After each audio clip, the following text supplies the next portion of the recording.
Assalamualaikum warahmatullahi wabarakatuh.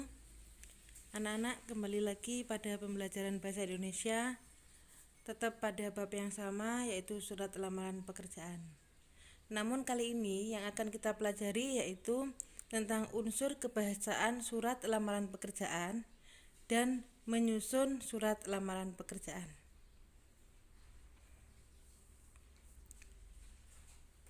Pada pertemuan kemarin kita telah membahas tentang sistematika surat lamaran pekerjaan beserta sedikit keterangan tentang unsur kebahasaannya. Di sini saya ulas kembali, yaitu pertama tentang penanggalan surat.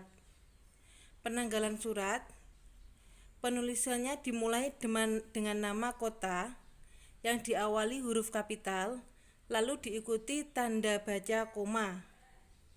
Tanggal ditulis angka, bulan ditulis diawali dengan huruf kapital dan tidak disingkat ataupun tidak ditulis angka. Untuk lampiran. Lampiran dalam surat lamaran pekerjaan adalah sesuatu yang dilampirkan atau diikut sertakan pada surat tersebut. Dalam lampiran harus ditulis juga jumlah dokumen yang disertakan pada surat lamaran pekerjaan. Penulisannya, kata lampiran tidak boleh disingkat LAMP, L-A-M-P, tetapi ditulis lampiran. Kemudian diikuti tanda titik 2 dan diakhiri jumlah dokumen tambahan. Lampiran tidak perlu ditulis apabila tidak ada dokumen yang disertakan pada surat tersebut.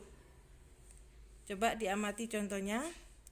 Contoh pertama, lampiran ditulis 5 bukan ditulis angka. Berikutnya perihal. Perihal sama hal itu sama ya. Jadi kalau sekalian menulis perihal, perihal saja. Kalau menulis hal saja. Disertakan permohonan menjadi karyawan atau permohonan sebagai karyawan. Jika ditulis hal maka lamaran kerja. Berikutnya penulisan alamat surat. Alamat surat sendiri ada dua. Yang pertama alamat luar. Alamat luar itu alamat yang ada di sampul surat, di amplopnya itu ya. Kemudian kalau alamat dalam itu alamat yang langsung gabung dengan isi surat lamaran pekerjaannya. Itu namanya alamat dalam. Cara penulisan alamat surat. Penulisan dimulai dengan IETH. Tidak menggunakan kepada, diikuti nama jabatan kepala personalia atau direktur personalia. Alamat tidak boleh disingkat, harus ditulis lengkap, jalan bukan JLN atau JL, kemudian nomor bukan NMR, atau kata jalan ditulis lengkap, tidak disingkat, diikuti nama jalan dan angka nomor jalan. Jadi bisa ditulis Mawar 9 Tuban misalnya. Jalan Mawar 9 Tuban itu artinya Jalan Mawar nomor 9 Kabupaten Tuban. Dan tiap baris tidak diakhiri dengan tanda baca.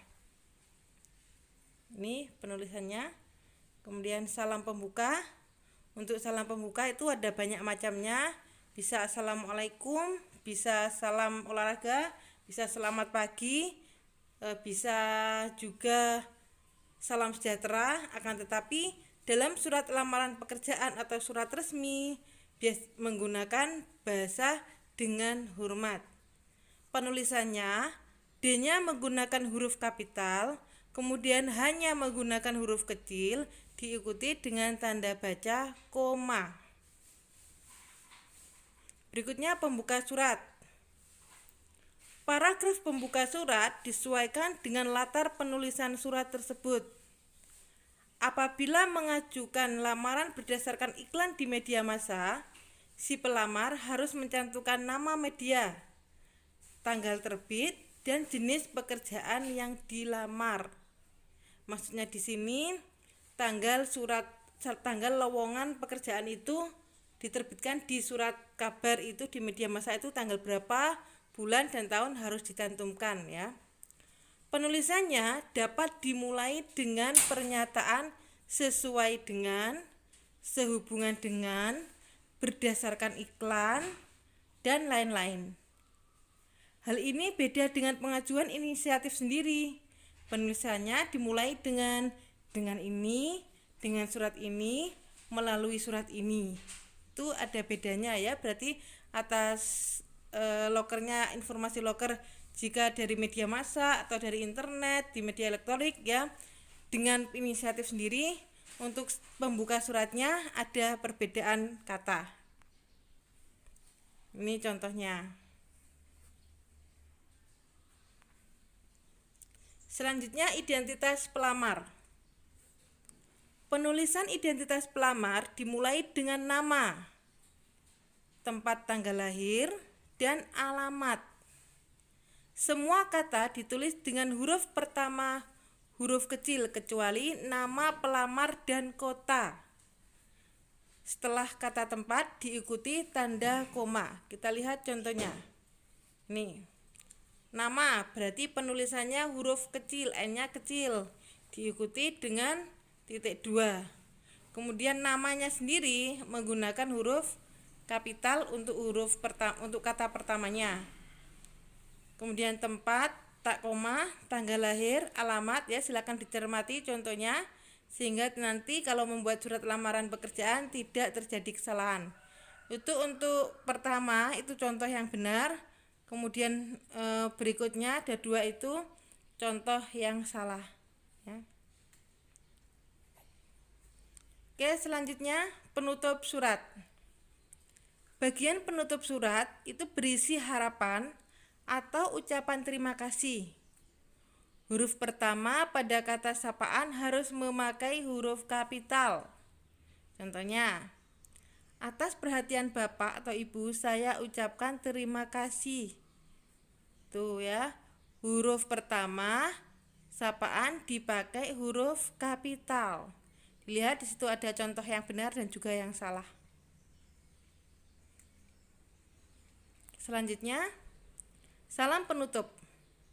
Seperti halnya salam pembuka, salam penutup pada surat menggunakan pernyataan yang resmi, yaitu hormat saya, lalu diikuti dengan tanda baca koma. Hanya ditulis huruf kapital, S-nya huruf kecil, diikuti dengan tanda baca koma. Jadi salam pembukanya tadi dengan hormat, maka penutupnya harus hormat saya. Berikutnya tanda tangan dan nama pelamar. Huruf pertama pada setiap kata nama pelamar ditulis dengan huruf kapital.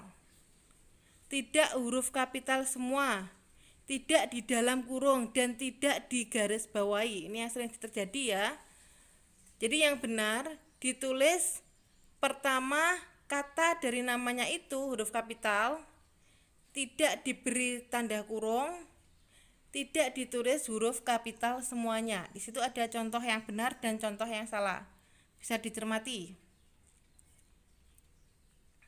Baik, selanjutnya. Setelah kalian memahami tadi tentang penulisan atau unsur kebahasaan surat lamaran pekerjaan, sekarang kalian akan berlatih mandiri membuat surat lamaran pekerjaan. Jika kalian belum memahami materi ini, kalian bisa melihat kembali video sebelumnya. Jadi sebelum pertemuan ini ada video juga yang menjelaskan tentang sistematika surat lamaran pekerjaan, dan juga sedikit saya jelaskan juga tentang unsur kebahasaannya, dan ini saya ulangi lagi materi unsur kebahasaannya agar kalian lebih memahami. Itu video kemarin yang sebelumnya bisa dipelajari kembali, kemudian dibaca atau dipelajari kembali, dilihat kembali video ini, kemudian dikerjakan tugas mandiri. Tugas yang pertama, buatlah surat lamaran pekerjaan berdasarkan ilustrasi berikut ini. Jadi ini ilustrasinya ya. PT Aromanis yang beralamat di Jalan Mawar nomor 6 Tuban membutuhkan tenaga kasir. Loker tersebut dipublikasikan di media massa tanggal 2 Maret 2019. Ini ilustrasinya ya. Dari ilustrasi itu kalian membuat surat lamaran pekerjaan untuk mengisi lowongan pekerjaan tersebut. Jangan lupa perhatikan sistematikanya, juga unsur kebahasaan, cara penulisannya. Setelah itu, setelah kalian membuat surat lamaran pekerjaan, bisa kalian tulis tangan atau bisa kalian ketik ya. Hasil dari tugas kalian itu silakan diunggah di GCR atau Google Classroom, disingkat GCR. Jangan lupa sertakan nama, kelas, dan nomor absen kalian. Oke, sekian, terima kasih. Sampai ketemu di pertemuan berikutnya. Saya akhiri. Wassalamualaikum warahmatullahi wabarakatuh.